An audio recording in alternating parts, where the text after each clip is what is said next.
everyone, welcome back to the Alt New YouTube channel. Hello, it is a bit of a sniffly Erica today, but and I apologize if there's the occasional sniff and kind of weird silence. It's probably me just stopping to like cough and stuff. But anyway, today we are going to be using the Mountain Peak layering stencil set. So in this set there is 4 stencils and a mask.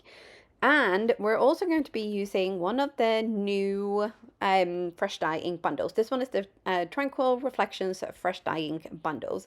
And inside of the packaging, as always, there is like color choices and like inspiration and stuff. But we are going to be using one of the new colors today. So this color family is quite kind of neutral grayish, I would say.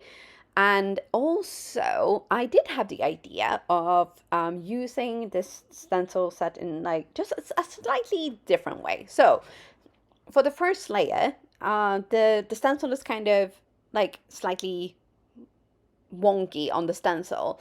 But I thought, you know what, I kind of want like the whole bottom bit of the paper to have that kind of color on it. So I slipped the stencil actually under the cardstock like so, and then we're going to cover up the white space at the top here with some homemade masks. Essentially, this is just sheets of acetate with a little bit of washi tape on them so that I can actually see where they are, and this is gonna just stick straight down onto your grippy mat because of the genius of the sticky mats. So, sticky mat or grippy mat? There might be. So this one might be the sticky mat, and there is another kind of like grip mat. Anyway, I digress. We are going to get right into ink blending, and we're going to go all over with our first color. And this one, because this is a brand new brush and a brand new ink, it did take me a little bit of time to get the color down, but just carry on building up that color. There's no rush, is there? You know, this is using... Okay. I think my kind of fever adult brain is adding in like a bit of a weird accent here. I apologize for that. Okay, we're gonna ignore that and we're gonna move on to stencil number 2. So we're gonna take off or put down our kind of homemade masks again. We're gonna go in with our second color. We're gonna ink blend our little hearts away. And obviously you can tell that this is quite sped up, but it is relatively fast because it's really easy to line up the stencils. And, you know, by stencil 3, you only need one of these like extra masks and you're like good to go. So now we can really see like the kind of texture of the mountain coming to life. And I actually live almost right at the top of a mountain myself, so this stencil set really spoke to me. So and we are going to create a little bit of a like glorious sunrise or sunset, depending on, I guess, which way you're thinking that this mountain is angled, behind this scene, and that is where the mask is going to come in. However, this is the last layer of the ink blending of the actual like mountain itself, and you can see all of these like amazing details and like the layers and all of that. It's just stunning. I mean, look at that. It looks so lifelike. It's so cool. I love stencils. I really do. So we're gonna grab our mask and then we're gonna make sure that we put it down the right way. We are going to secure it with a little bit of a purple satin and masking tape as well, just to kind of make sure that it really does stay down. And then we're going to create this kind of glow right at the top here. So whether it be a sunrise or a sunset, that's up to you. I would probably say, like, considering that I had really gorgeous sunrise here just the other day with fantastic, like really glowy, amazing colors, I'm going to go with sunrise. So here we're going to kind of build up our glow. And again, this is another like area where don't rush this process. Just, you know, try not to like think that you have to like rush ahead and get all the color down there right away.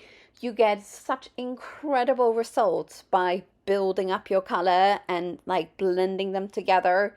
And again, I know this is sped up quite a lot, but I think I might have spent maybe, I don't know, like all together, like with the mountain and the kind of background, maybe 10 minutes, maybe. And I mean, I feel like that's time well spent, really. I do. So, here we're almost done. So we're gonna pick this up from our work surface, but we're not gonna take the mask off because we are going to be a little bit of a one-trick pony. Yay! Or hey!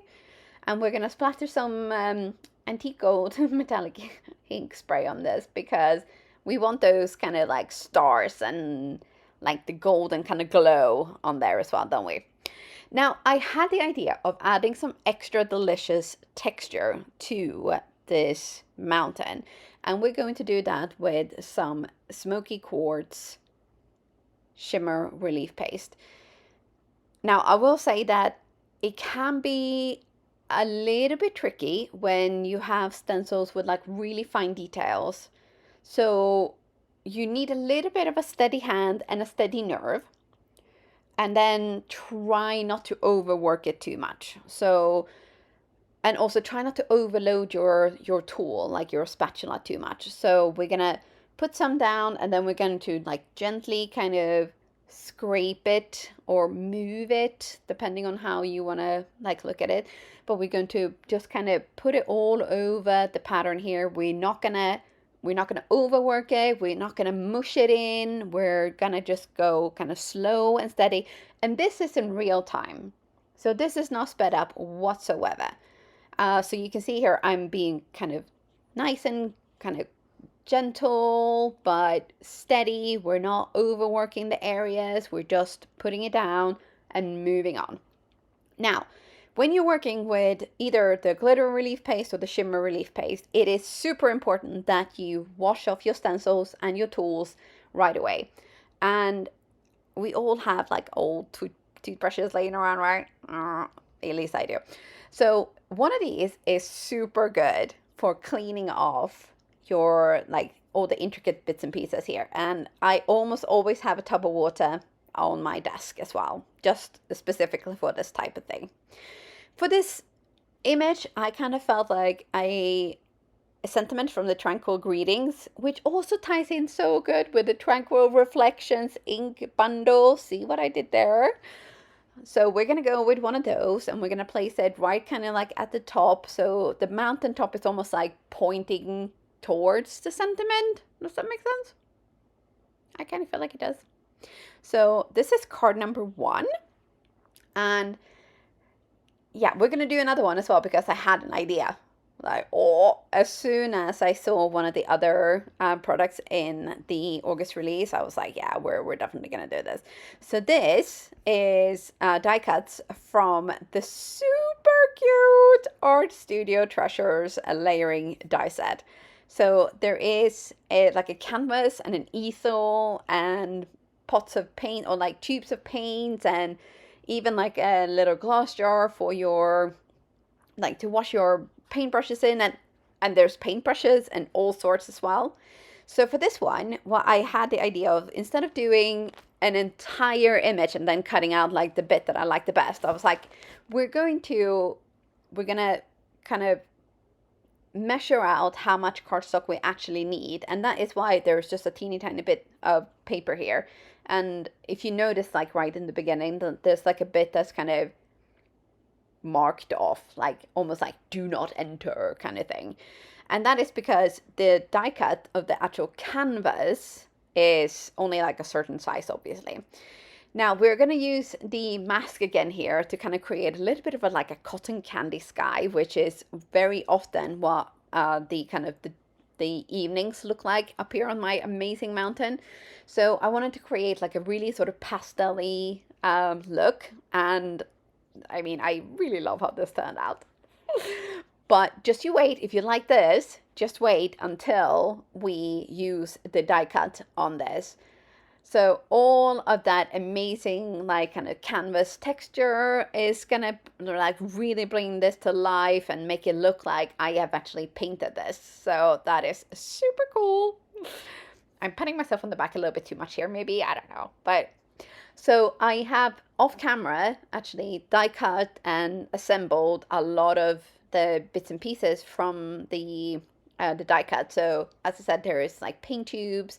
There's even like the little petal palette, the ceramic little petal palette. It's so cute. There's 3 different paintbrushes. There's like 3 die cuts of paint tubes so that you don't have to do one at a time. You can do 3 at a time. And then there is there's, like I said, a little not rinsey jug, water glass or jar for like rinsing your paintbrushes in. And the one that I chose, I have actually cut out of vellum. And on the back of this, before I cut it out, I actually used some of those like self-adhesive sticky sheets that came out in, I want to say, the July release, which works brilliantly for vellum because you don't get that like texture, the adhesive shining through the vellum as well. So we are going to raise all of this up with a little bit of help from the brilliant strips and foam dots that were also from, I want to say, the July release. And we're going to pick all of this up with a little bit of press and seal. And the reason for this is because I kind of, maybe what I should start doing is like put the pieces onto another panel and then kind of like glue them down. And that would be one way of doing it if you haven't got press and seal, is that you have 2 panels, you place down everything where you want them to be, and then you just kind of transfer them one by one over onto your actual like background. So then that way you can kind of like, you go from one to the other seamlessly, and you will kind of be able to tell exactly where to put your other pieces. So I just came up with that, and I feel like a little bit clever for doing that. So not too bad, not too shabby for this snotty-brained gal. Hey? Yeah. So here again, we are using some of the strips. We're cutting them with our fine blade scissors, which are making such an easy job of this because nothing sticks to the back of them really. And then we're gonna peel all of these off. But I did kind of lose my nerve a little bit once all of the backing tape was off. So I ended up putting down some of the pieces, like actually taking them off the press and seal and putting them down kind of on their own. And I don't know why, because normally I can be a little bit like, it's a handmade card. It doesn't matter if it's not perfect. But for some reason with this card, I just completely lost my nerve and was like, I can't do this. So, sometimes I am quite, I want to say like willy-nilly in the craft room, and I'm like, what happens. And other times I just kind of freeze and have these like moments of like, I don't know how to like go forward. So again, if you ever have those moments where you kind of feel a little bit stuck in your head and stuff, just know that you're not alone. You are really 100% not alone in that, and it's probably more common than we think. But I mean, sometimes I feel like I'm just like hindering my own creative kind of process by letting that kind of fear of messing up take over. But at the same time, I tend to be so like, just remember, if something goes wrong, it's just paper, and you can always do it again. So sometimes I'm not great at taking my own advice, but I am working on that. I really am working on that, and I'm hoping that you seeing me questioning myself and being this kind of sometimes like, just, yeah, let's just do it, and other times, I don't know what I'm doing, will make you feel like you have this kind of slightly neurotic crafting buddy while you're doing your own crafting. Anyway, welcome to my TED Talk and this all new YouTube video. That is the second card done, and I really hope you've enjoyed this video and just kind of look at this stencil set and kind of like in a new way of being like, oh, okay, yeah, I can actually see this being like really versatile. But that is it from me for today. Thank you so much for watching, and I'll see you soon again. Hello there. Did that video just spark your creativity? And do you want more project ideas and inspiration videos too? Well, if you do, please make sure that you subscribe to the New YouTube channel. Also, make sure that you do click that notification bell so you don't miss a video. Thanks so much for watching. Bye-bye.